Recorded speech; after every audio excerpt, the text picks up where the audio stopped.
We're back at it again. Welcome back to the Politics with Paul podcast. I am your host, Paul Rader. Today, we're going to be talking about home rule. Government is divided into three basic geographic levels. You've got federal, state, and local level. And there are a lot of complex interactions that happen between all three of those. And what gets most of the attention in that regard is the tug and pull between the federal and state governments. We've seen an arguably larger number of clashes between the federal and state levels in the past couple decades, but cooperation and conflicts between the state and local levels of government can be just as important, yet such instances usually get much less attention. This is typically the case with anything relating to local government because it's the level that just generally has less attention paid to it, but it's the level of government that has the most direct impact on our daily lives. And the interaction between state and local government is perhaps more convoluted than it is between the federal and state governments, and it needs to be talked about just as much. And this gets into what we call home rule, which can be briefly described as a local government's capacity to administer its own affairs apart from state government involvement. Yet how far should home rule extend? What types of policy should be in the purview of local government and which should be in the purview of state government? What other factors do we need to consider? All these things and more are, surprise, subject to considerable debate, like most things in politics. We're going to make this a two-parter because I want to cover as much ground as possible. Can't really do that in one episode. So today we focus on the basics of home rule, where we see it, and a bit of a history lesson as to how it developed, because we all need to know our history. And then next time we'll talk more about recent developments in home rule and why you should care about it. But for now, part one. Let's go. The U.S. Constitution and local governments. The U.S. Constitution makes clear some responsibilities of federal government. Now, it's a whole, some of those things are a bit of a debate, obviously, but to some extent, the U.S. Constitution marks a clear delineation between federal and state government. Though it does not specifically mention the word, it's where we get the concept of federalism from. You have dual federalism and you have cooperative federalism. Dual federalism, think of it as sometimes described as a layer cake, where there's separate spheres. Federal government does this thing, state government does this thing. And then you have the cooperative federalism, which is considered more like a marble cake, which is their shared responsibilities within a sphere. So federal and state government both have a hand in certain things, like some aspects of law enforcement. Sometimes federal and state government will be involved in an investigation. However, the U.S. Constitution makes no mention of local governments. That is left mostly to the states through the 10th Amendment, which is basically powers not expressly given to the federal government through the U.S. Constitution belong to the states. In practice, however, the federal government does have some direct authority over local governments. We'll get to that in a little bit, but like many political concepts, that demarcation between state and local governments has developed quite a bit over time. And because there are many different ways that the structure and function of state governments have developed, so too has that been the case for the local level of government as well.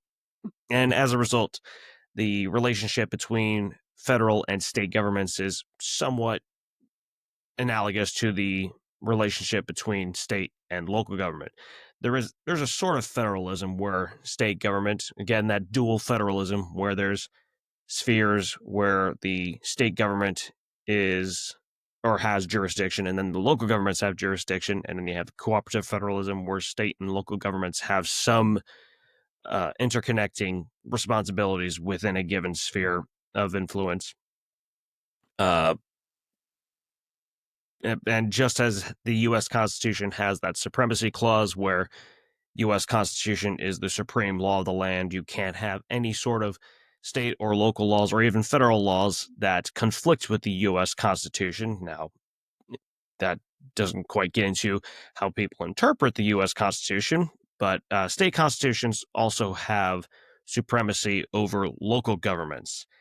And just as there is some debate over where the dividing line is between federal and state governments, there are similar conflicts for state versus local, although perhaps more convoluted. So, how exactly do we get to this point of this interaction between state and local governments? Well, go back a little bit into history. We talk about what's called Dillon's rule. So, prior to this more I don't want to say concentration, but a little bit more of a focus on home rule and how much it should extend, at least of today. States primarily followed what was called Dillon's rule, and it's named after a judge by the name of John Forrest Dillon. He had served as the Chief Justice of the Iowa Supreme Court and later became a U.S. Circuit Judge during President Ulysses S. Grant's presidential administration. And he wrote quite extensively on municipal law. He was one of the foremost legal minds when it came to municipal law and how it interacted with state government.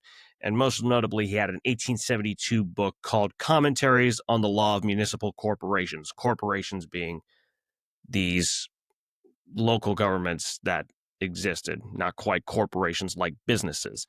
Uh, but in two court decisions in 1868, while he was on Iowa's Supreme Court, he was the Chief Justice then, Dillon wrote that local governments only had power given to them by state governments. To a little more detail, but still pretty succinct, three basic tenets to what local governments could do. They had to have their powers expressly granted to them by the state governments.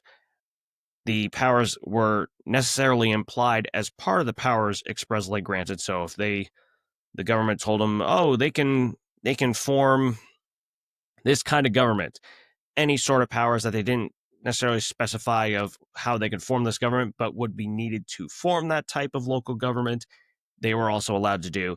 And things that were absolutely essential to the function of local government, since even if you strictly follow Dillon's rule, it can't account for every single little thing that a local government can do. So basically, anything that was explicitly that local governments were explicitly told they could do by state governments, and the ways that they absolutely needed to be able to implement what state governments told them they can do, that was what local governments were allowed to do. And he was really, Dillon, Dillon, he was really just expressing conventional wisdom at the time, but he was the first to really considerably expound on the interaction between state and local power. So that is why it's called Dillon's rule, even though he's not the first person to really come up with it. And because state governments had so much authority over local government, you saw a lot more special legislation passed by state governments back then than there is now. Now, you do still see these special acts. Special legislation basically means legislation that's aimed towards specific localities as opposed to general legislation. So, if New York passed a law specifically for New York City or California passed one specifically for Los Angeles, or Florida passed one specifically for Leon County, which is where the capital Tallahassee is. Those are special legislation as opposed to all counties have to abide by XYZ rules. That's general legislation. But back then, back in these earlier days in the 19th century and even a lot of the 20th century, local governments and their representatives had to continually petition their state governments for changes. And you still see it today in places where home rule is a lot more restricted, but you especially saw it in earlier times where home rule was even less prevalent than it is now. So you still see a lot of special legislation in states that adhere closer to Dillon's rule, because that's where, if you adhere more to Dillon's rule, it means that there's less home rule and local governments basically can only do, or mostly can only do, what state governments tell them they can do. However, after Dillon's rule, there was considerable pushback, one of the most notable instances coming from contemporary Thomas McIntyre Cooley. He was the Michigan Supreme Court Chief Justice, and he argued in an 1871 ruling that local governments have some inherent rights of self-governance. And he pointed to, for example, municipalities in colonial days governing their own affairs. So just like how there was a lot of debate with the creation of the U.S. Constitution, how much power and responsibility do state governments have and keep compared to what federal government has. And a lot of it was states have some inherent rights of self-governance. So too did a lot of these home rule advocates argue the same for local governments having some level of self-governance rights.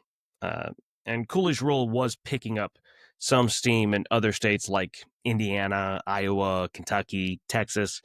But then the U.S. Supreme Court upheld Dillon's rule in 1903 and 1923 cases.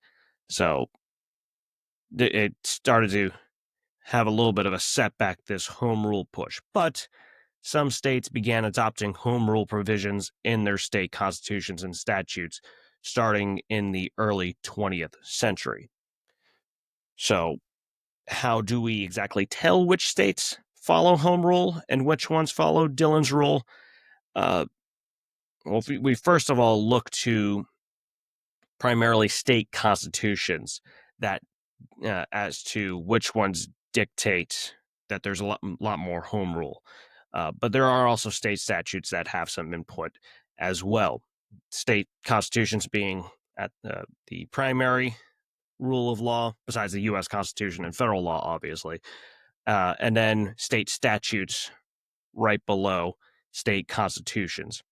A state constitution will probably have an article saying something like local government or municipal corporations, and then statutes might have a piece or what they call a title called municipalities, and possibly a chapter or section called powers that's below that. But instead of saying this state follows home rule, this state follows Dillon's rule, it's more accurate to say to what degree local governments within a state have home rule, because some states adhere to both in some degrees. Because home rule can differ both by state and sometimes within a state. It can differ by the type of local government, the type of power that is afforded to local governments, the size of a local government's population, or at least of the population that's within that local government's jurisdiction. It can differ by policy or program area. So counties, for example, might have more home rule than cities do, or maybe the cities have more home rule than the counties do. Cities with a certain population threshold might be afforded more home rule power, like if they have 5,000 people under their jurisdiction. Maybe a specific program area like how they handle picking up trash, for example. They might have a little bit more home rule than, say, taxation policy. And the easiest way to sort of delineate the level of home rule in that regard is in the National League of Cities, which is probably the premier advocacy group for these local governments, at least for cities. They describe it as 4 categories where a state may allow discretionary authority, or in other words, where they allow local governments to have more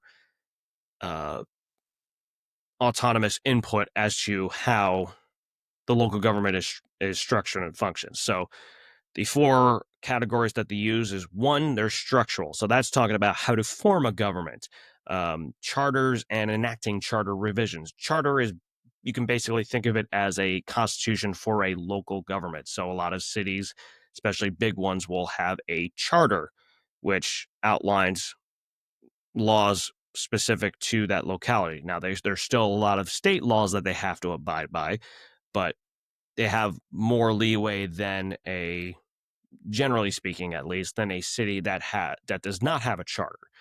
Not always the case, but generally speaking, it is. And then how to form a government. So, do they have to follow a mayor and city council form of government? Uh, does the mayor is the mayor a separate entity, or is he elected, or is he part of the city council, and he or she is elected by the city council? How many people can be on that city council? Can counties have a mayor? Because usually mayor is specifically for a city or town or village, but you do see some counties that also have mayors. So what are those rules allowed there? And so a state constitution may, or state statute may say you can pick from these types of government structures, or they have to follow this specific one. So if a city has more home rule in that regard, they can have a lot more say as to how exactly they form their government. Uh, Second category, functional. So we're talking the ability to exercise local government in a broad or limited manner. Uh, Number three, fiscal. So how do they determine revenue sources? Can they set tax rates, borrow funds, etc.? Personnel. So whether these local governments can set employment rules or remuneration rates, employment conditions, collective bargaining. So again, first category, structural; second category, functional; third category, fiscal; fourth category, personnel. These are the four basic categories where a state may allow discretionary authority. And usually the broadest discretionary authority given to local governments is in the structural category. So based things like what structure of, or how can the government be formed? How exactly does it look? Usually local governments have most leeway in that regard. And then the narrowest powers are in finance. So their ability to set tax rates. A lot of that these local governments have to go to the state to be able to determine how to set their tax rates, or what kinds of revenue sources they have, whether they can borrow funds, and so on. And because of the complications of these interweaving stipulations, it's hard to say how many states follow home rule to XYZ degrees and how many follow Dillon's rule to XYZ degrees. Like we said earlier, it's not as simple as, oh, this state follows home rule, but this state follows Dillon's rule. It doesn't quite work like that. Wikipedia has a list, but like most things that you see on Wikipedia, you have to take it with a grain of salt. Uh, and it's also not immediately clear how often it gets updated. Uh, it cites the National League of Cities for totals of home rule and Dillon's rule as to which states follow home rule and which ones follow Dillon's rule and which ones follow both to some extent. But the citation comes from 2016, so it's probably not the most reliable. I'd have to do a lot more research and digging into that, but for what it's worth, Wikipedia does have a list. Just, of course, like I said, be careful if you try to go by what it says. But an example of a state where home rule is quite limited or mostly prevented is a place like Alabama. And it's partly why Alabama's constitution is so absurdly long. Like, it's close to, if not at 400,000 words, which is way higher than, I forget what the second largest state constitution is, but it's like 150, 160,000 words more than the next largest constitution. And a lot of that is because it's been amended repeatedly to allow for specific local government powers without granting broader home rule power. So you need more special legislation these local governments need more special legislation to be able to allow them to do certain things. They've just had to add on more and more to the state constitution and to the state statutes. But states where home rule is more expansive are ones like Florida and West Virginia. Florida is considered one of, if not the most home rule friendly states, although there have been some controversies, if you will, lately in regards to whether Florida is allowing for more home rule. There's been some what they call state preemption, where local governments try to do something and then the state tells them, nope, you can't do that, or goes specifically tells them they can't do it before the local government tries to do something. Back in 2018, I think it was, there was a ban on, or there were a couple local governments that were trying to ban plastic straws, and the state government, I can't remember if they actually passed the law specifically. I believe they did, where they banned the plastic straw bans. It's basically a ban on a ban. Uh, just as one example of things that where some people say that home rule in Florida is being more restrictive. But generally speaking, though, home rule is still a lot more home rule friendly than some other states. West Virginia is another state where home rule is more expansive. They have a thing called a municipal home program, which is part of the West Virginia code that sort of has the guidelines for uh, home rule, the municipal home rule program. Excuse me. Uh, so there is that in West Virginia. If a city does have a higher amount of home rule power, you may see a charter like we talked about before, which is basically like a constitution for a local government. Now, it does not inherently mean that there's more home rule for that local government or in that state, but and the state may have to still grant much of those provisions, but it might indicate that that local government has a lot more autonomy than a city or town that does not have a charter.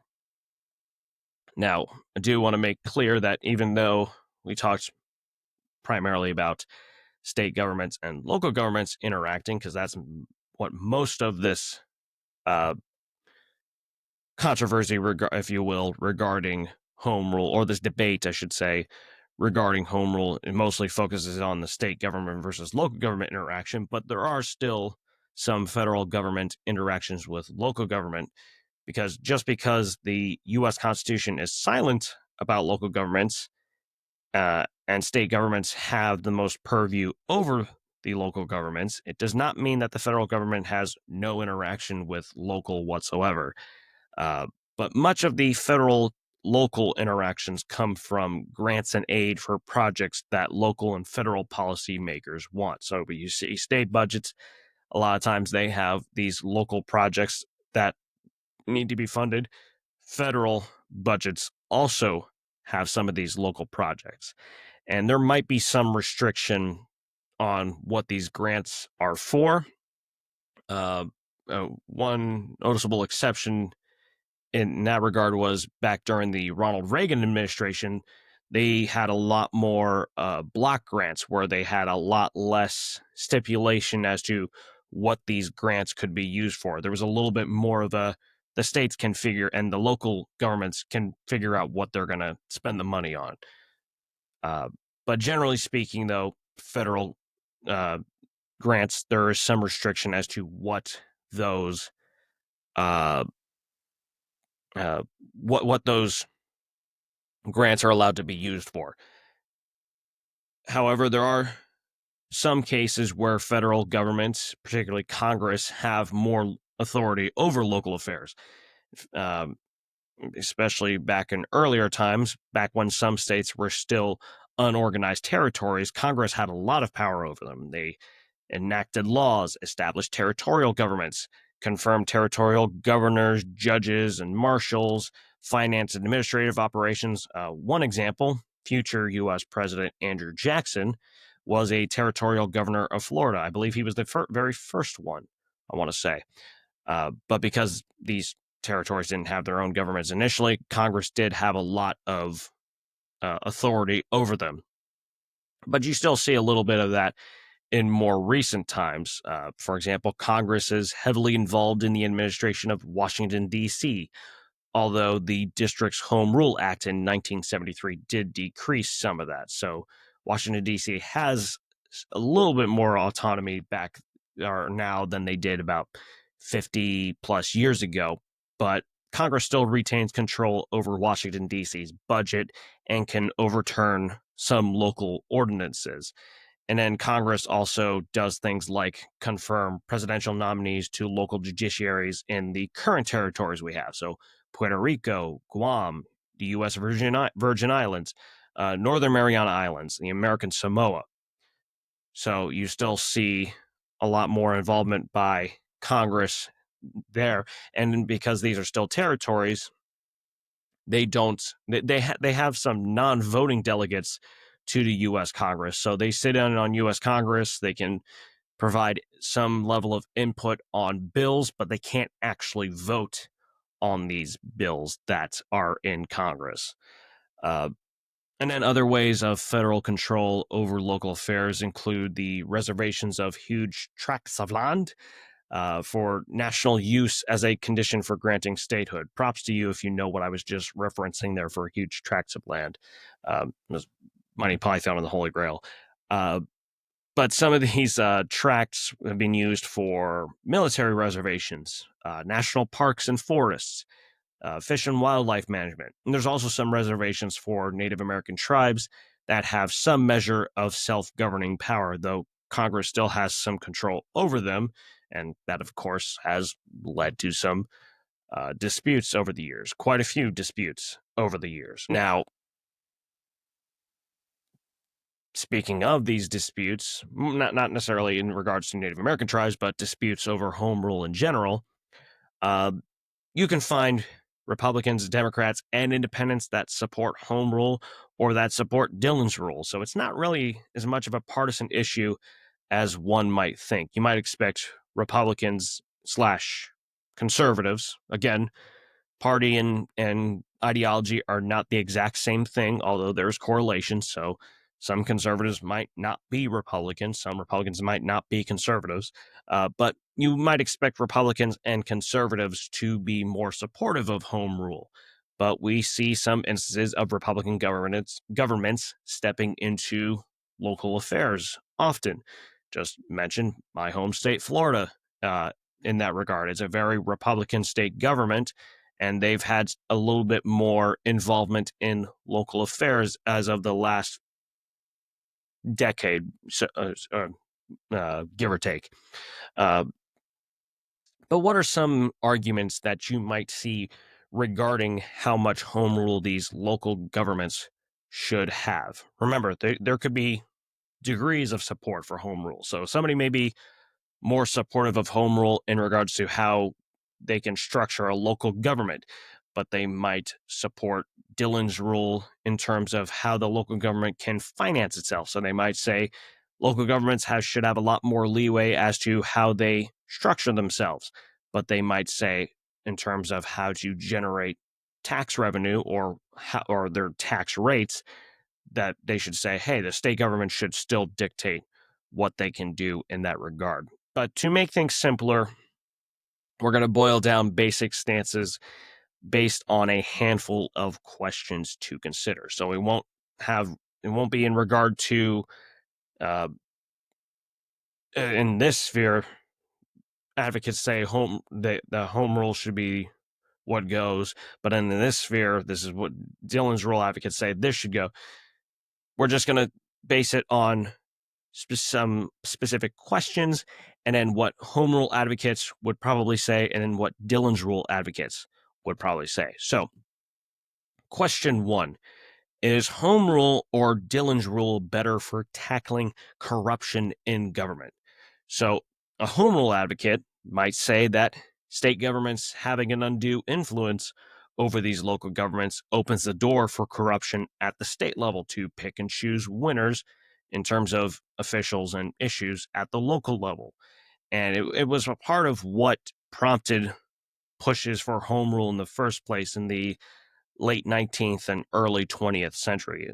For example, the progressive era, the early 20th century progressive era reformers. Progressives of the early 20th century and of the 21st century, there's some similar ethos there, but the issues are a lot different. So a progressive of the early 20th century is not exactly the same kind of progressive as one in the 21st century, but they were a major example of reformers who argued more for home rule because they saw state governments as being highly corrupt in how they interacted with local governments, picking those winners and losers, like I was just saying.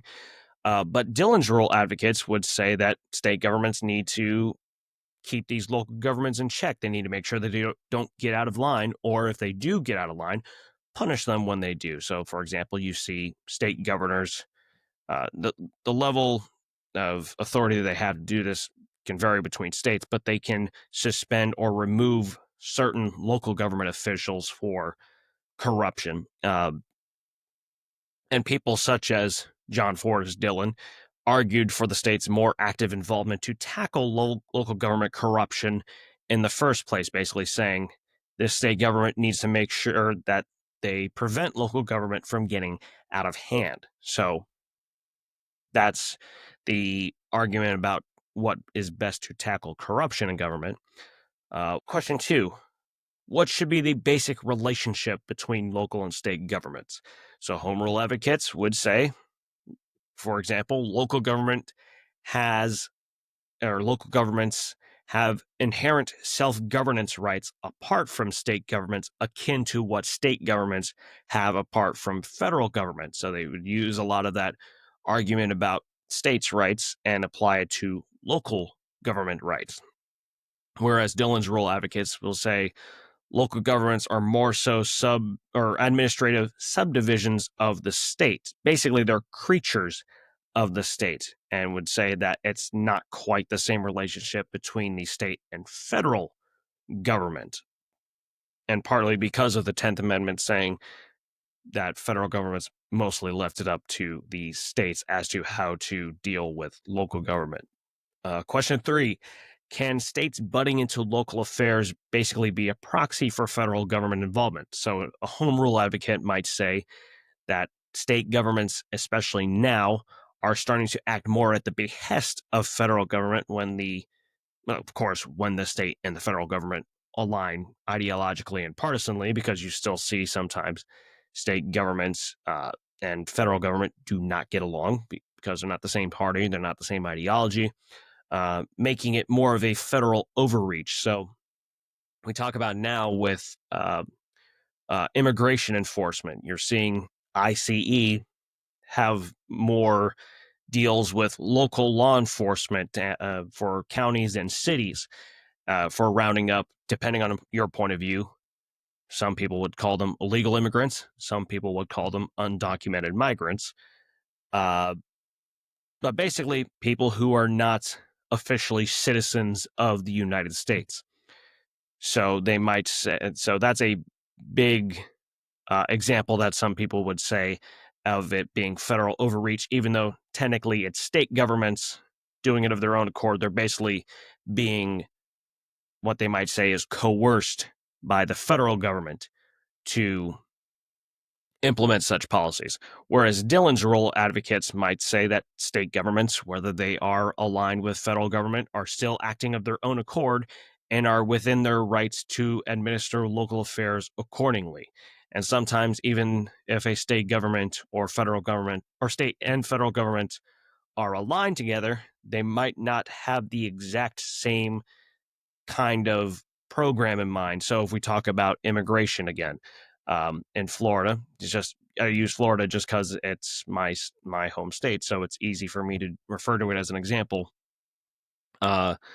When or right before the state legislative session started this year in 2025, there was a lot of Republican leaders in the state government, and Governor Ron DeSantis, also a Republican, even though they're both of the same party. They had a lot of disagreement over how exactly to implement immigration policy from the federal government, from Donald Trump's administration. So Dillon's rule advocate might look at that and say, well, it's they're not just doing exactly what the federal government is telling them to do. They're still implementing their own spin on federal policy. So really, it's not federal overreach. Of course, Home Rule Advocate would disagree with that. Question 4: how much oversight should state governments have over local governments? So a home rule advocate will say something like a state government is too dissociated from the needs and issues of the local governments. They're just way too far away in a lot of cases. So it makes sense to let these local governments have more power in governing their own affairs. Whereas a Dillon's rule advocate will say a local government is still a creature of the state government, and state governments are close enough to local governments where that they are capable of overseeing what is happening to them. So it's this whole what is too far away, uh, especially back when the U.S. Constitution was being debated, and then the Articles of Confederation.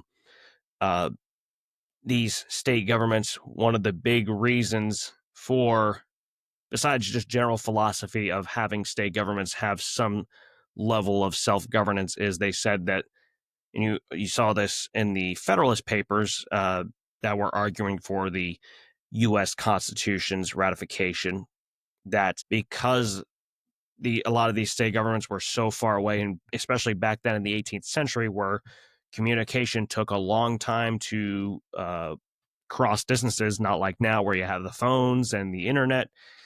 But the idea was they still needed some level of the states needed some level of self-governance because the federal government was too far away. And so you see home rule advocates argue a very similar thing for local governments, but a Dillon's rule advocate will say state governments are a lot closer to these local governments than the federal government is to a lot of these state governments. And some other questions to consider when we talk about whether a state should follow home rule or should follow Dillon's rule or should follow both of them to some extent. Does Dillon's rule work better for one state's intricacies while home rule works better for another state? Like I talk about for elections, each election, you might find some similarities, but each election has its own unique factors to consider. It's a similar thing for states. Does Dillon's rule work better for Georgia compared to Oregon, or for New Mexico compared to Nebraska, for example? Or do those states have special, unique circumstances for those states that makes it better to have home rule versus Dillon's rule? 50 different states, 50, and even though they will all have, or a lot of them will have some similarities, how exactly do those differences affect whether Dillon's rule or home rule is better for those states? Is Dillon's rule better for states with smaller populations and home rule better for states with a larger population? So we talk about a couple of those earlier questions about should the states have a lot more oversight of local governments, or um, uh, just that general relationship between state and local government. Is it easier for a state government to have a lot more say over what local governments can do in a state that has 2 million people versus a state that has 30 million people? The idea might be that, well, there's too many citizens in this state to dictate what each and every one of their local governments say and do. So maybe those states should have more home rule than a state that's a lot less populated, where the state government can have a lot more easily oversee what those local governments are doing. You might see some difference in argument there. And then, should we have both types of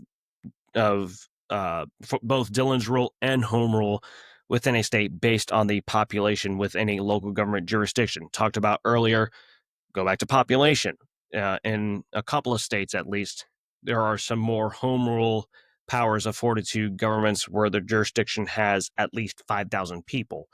So should we have more home rule for states as they get, or for local governments as they get bigger and bigger and bigger? Like if a state has 25,000 people, 50,000 people, 100,000, 200,000, 1 million people, should we see differences in home rule there?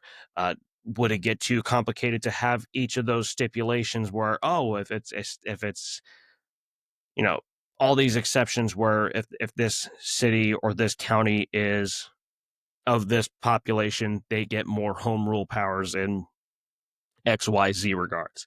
So a whole bunch of different questions to really think about when it comes to home rules, just to give you a sense of the debate. And obviously it gets a lot deeper than that, but this is just one trying to make a sort of primer to the whole debate about home rule and how far it should extend. Of course, as always, I don't take. I mean, I have my own thoughts, of course, but I don't take official sides on anything. I'm not going to tell you that home rule is better or that Dillon's rule is better, or I think it's one is better in XYZ circumstances and the other one is better in ABC circumstances. Uh, that's for you to decide. But just to give you a sense of the uh, the parameters of the debate, and then in the next episode where we talk about home rule, we will I will get a lot more into the recent developments of home rule and some of the challenges facing it, and why a little bit more into why you should care. Talked about a little bit about that already, but I want to get a little bit more in depth in the next episode. But we are out of time for today. So, as always, thank you so much for listening, watching. Please like, comment, subscribe, share with all your friends and enemies and family, everybody, anybody you encounter. Would tremendously appreciate it. Links in the show notes for my Facebook, LinkedIn, my educational email course, short educational email course about some common mistakes made when trying to depolarize the political climate in America. My book, Why Independents Rarely Win Elections and How They Become More Competitive. My website, paulrader.org, and a couple of other things in there as well. So go ahead and check those out. But once again, thank you so much for listening. And until next time, take care.